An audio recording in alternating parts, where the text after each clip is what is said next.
श्री परमात्मने नमः। श्रवणं कीर्तनं विष्णो स्मरणं पादसेवनम् अर्चनं वन्दनं दास्यं सख्यम आत्मनिवेदनम्। ओम। आज हम नवधा भक्त के बारे में थोड़ा सा विचार विमर्श करेंगे। यह तत्व चिंतामणि है, गीता प्रेस गोरखपुर द्वारा प्रकाशित तत्व चिंतामणि। इसमें थोड़ा सा उल्लेख आया है, तो इसीलिए मैंने सोचा कि नवधा भक्ति के बारे में आज थोड़ी सी चर्चा हो।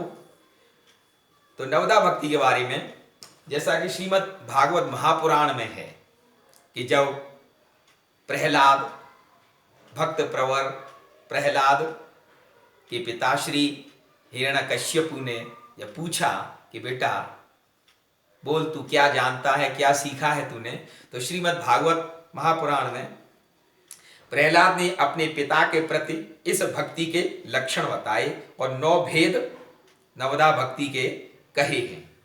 श्रवणम कीर्तनम विष्णु स्मरणम पाद सेवनम अर्चनम वंदनम दास्यम सख्यम आत्मनिवेदनम।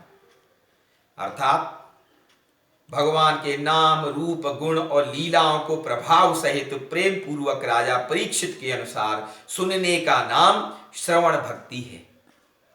जैसा कि राजा परीक्षित ने सुना, पूरी भागवत कथा सुनी, शुकदेव नारद आदि की भांति वाणी से उच्चारण करने तथा दूसरों के प्रति कहने का नाम कीर्तन भक्ति है, तथा ध्रुव प्रहलाद की तरह मन से चिंतन करने का नाम स्मरण भक्ति है।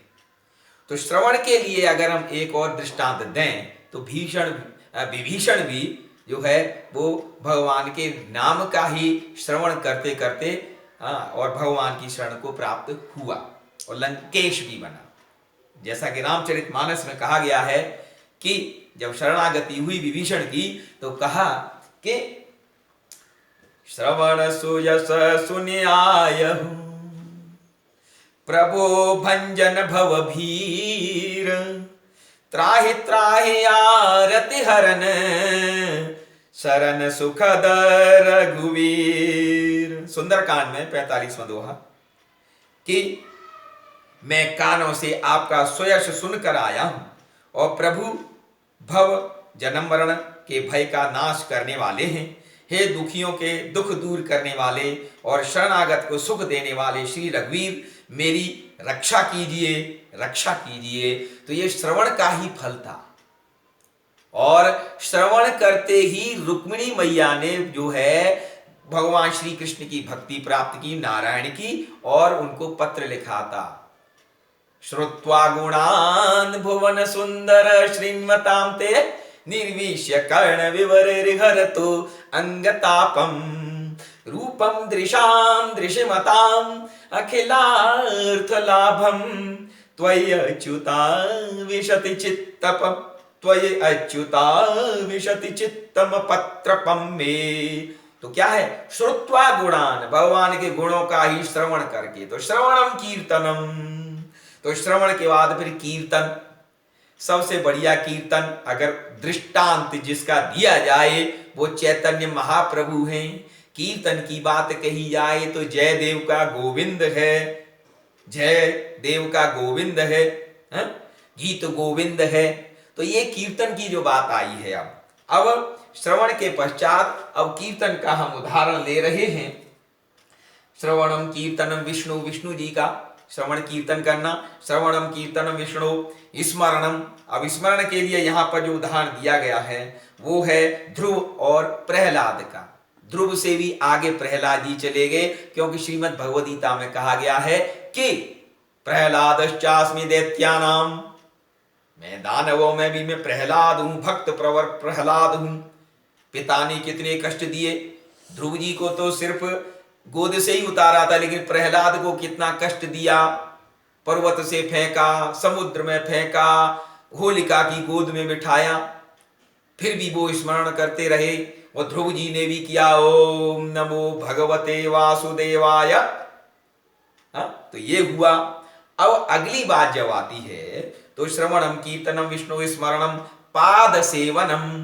पाद सेवनम, भगवान के चरणों की सेवा करना, चरणारविंद की सेवा करना। तो इसमें जो तत्व चिंतामणि है इसमें कहा गया कि पाद सेवन भरत और लक्ष्मी जी के अनुसार।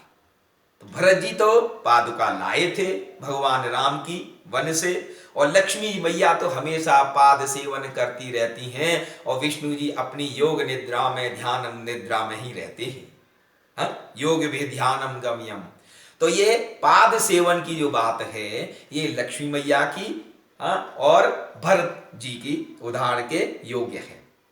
और उसके स्वरूप का मानसिक या पार्थिव धातु आदि की मूर्ति की गुण और प्रभाव सहित राजा पृथु और अम्बरीश के माफिक पूजा करना अर्चना भक्ति है। अम्बरीश ने तो ऐसी पूजा की, ऐसी पूजा की, एकादशी व्रत रखा कि जब दुर्वासा ने भी कुछ न कुछ क्रोध में आकर के उनको परेशान करने का सोचा तो भगवान श्री कृष्ण का सुदर्शन चक्र चला और अम्बरीश की रक्षा के लिए चला। वो दुर्वासा जी भागे, दुर्वासा जी भागे, वो दुर्वासा जी भगवान कृष्ण की शरण में गए और भगवान ने कृष्ण कह दिया, भगवान कृष्ण ने कह दिया कि अहम भक्त पराधीनो, मैं भक्तों का ही अधीन हूं भाई, अम्बरीश की ही शरण में जाओ। तो ये जो भक्ति है इसको अर्चन भक्ति की शक्ति कहते हैं। तत्पश्चात अक्रूर एवं भीष्म आदि की भांति नमस्कार और प्रणाम करना वंदन भक्ति है, वंदना करना।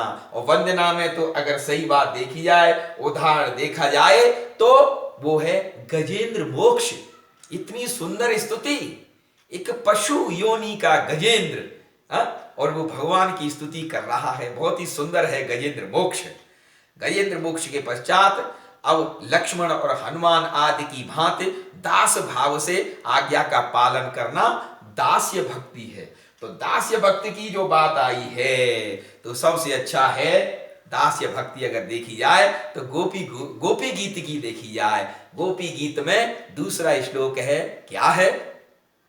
शरदुदाशये साधु जात सत सरसिजोदर श्रीमुषादृशा सुरतनाथ ते अशुल्क दासिका वरदनिघ्न तो नेह किम वधः। तो दासियां तो गोपियां ही हैं, दासत्व भाव सब छोड़ छाड़ करके कन्हैया की शरण में आ गई।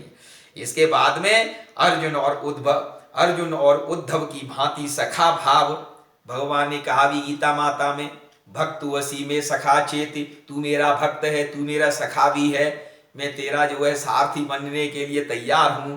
और अंतिम जो नवदा भक्ति का जो चरण है वो भी अति सुंदर है, और वो क्या है कि राजा बलि के समान आत्मनिवेदन, पूरी देह का त्याग कर दीजिए, पूरी देह का भगवान के चरणों में समर्पित कर देंगे राजा बलि के समान, तो आनंद ही आनंद है। इसी प्रकार से अगर 9 प्रकार की ये नेपाल में उपलब्ध पुष्प ये एकत्रित किए गए तो पुष्पों के द्वारा, क्योंकि अध्याय 9 में श्रीमद् भगवत गीता में अध्याय 9 में भगवान ने कहा है, पत्रम पुष्पम फलम तोयम यो मे भक्त्या प्रयच्छते तदहम भक्त्युपरितम अश्नामि प्रयतात्मनः। तो जो मुझे पत्र और पुष्प देता है मैं उसको सगुण रूप से ग्रहण करता हूं। तो इसीलिए पुष्प चढ़ाइए, और कुछ दिखाई नहीं दे तो भैया अध्याय 9 श्रीमद् भगवत गीता का उसको आपके पाठ कीजिए, उसके अनुसार चलिए, तो बस फिर तो कोई चिंता नहीं रहती। भगवान ने कहा कि मन मना भव मद भक्तो, अध्याय 9 में, मन मना भव मद भक्तो मद्याजी माम नमस्कुरो मामे वैश्यसे युक्त एवं आत्मानं मत्परायणः। तू मुझ में मन लगा दे, मेरा भक्त बन, मेरे लिए यज्ञ कर, सब कुछ तो तू मुझे ही प्राप्त होगा। ये नवधा भक्ति है। बोलिए श्री वृंदावन बिहारी लाल की जय जय जय जय जय जय। बोलिए श्री वृंदावन बिहारी लाल की जय जय। जय हो।